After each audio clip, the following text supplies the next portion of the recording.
stars fade to the first rays of sunshine. It's going to be another amazing adventure in New Hampshire state parks.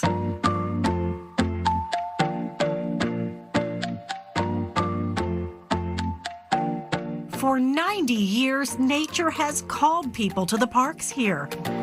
Like Phil Bryce, who served as New Hampshire State Parks Director for more than a decade. My favorite state park is whichever park I'm in.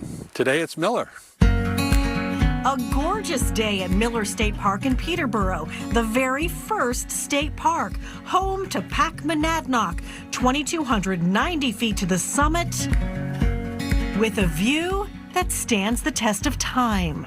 When the Forest and Rec Commission was created 90 years ago, we already had some state parks, like I think about, of course, Franconia Notch in 1925 to recognize men and women in military service. There were a few parks around, but then it really started to pick up. In the 30s, of course, you had the tram that was built during the Depression, which was pretty cool. You go to the 40s and you pick up Bear Brook. 50s, 60s, you have Mount Washington State Park coming online.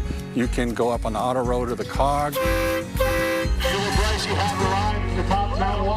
That's Phil finishing the Mount Washington bicycle race in 2012 when he was director.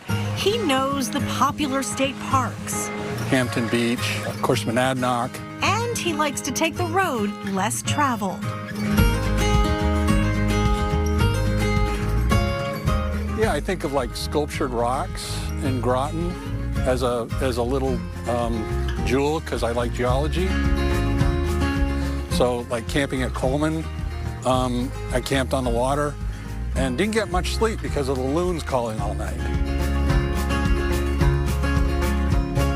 There are many places to explore. I encourage people to find their own hidden gem, get a state parks map, and say, you know, I've never been there. And there are so many to stumble upon. So this is Miller State Park. That's right.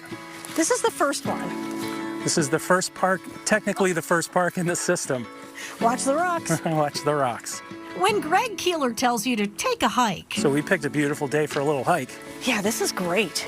It's a compliment to New Hampshire state parks. But we can see Manchester from here. You see the tallest building. Yeah, straight out there. Yep. We've been stewards of the public lands in New Hampshire for a very long time. The park system has grown exponentially. We now have 94 properties in the state park system. That includes state parks, campgrounds with more than 1,400 campsites calling, along with historic sites, the White Island Lighthouse at the Isle of Shoals, the Nansen Ski Jump, places Robert Frost would write about from his farm. That's a historic site too.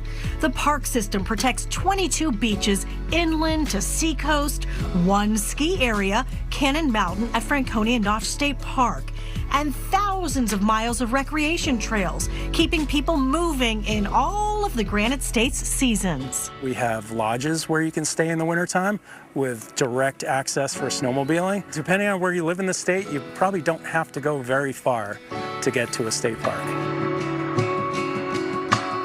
We're taking care of these places for generations to use. We encourage folks to take advantage of this amazing resource that we have here, and we try to make it as easy as possible for people. And certainly there are plenty of parks in our system where you can access them for free. Other spots you're asked to pitch in. In the 1990s, New Hampshire became the only state with a self-funded park system, relying on your park fees, volunteers, and visitors respecting this natural playground. That was my childhood. You know, I learned to swim at Sunapee. My first hike was Rollins. Our state parks were just in my fabric. Darian Messer grew up to become Deputy Director of Park Operations on a mission. We often say we're in the memory-making business. Hearing the stories of people who want to camp on this specific site because that's where they learned to camp with their grandparents, and they're coming back 60 years later to bring their grandkids for the first time. We have so many hidden gems that are so worth the time and they're not that far away. I encourage people every time I talk to them to try a new place. Find your new point of view. Dedicated New Hampshire State Parks employees say, go ahead, cast far and wide. Find that challenging trail, a roaring river to soothe the soul. Take pride in the crackling campfire you built. There are always some more adventures to find. Whoa, this is gonna be yummy. Is it hot? Can you blow on it? Parks are a place where you go to replenish your spirit. It's important for state parks to be here for people to be able to step back from the rest of their lives.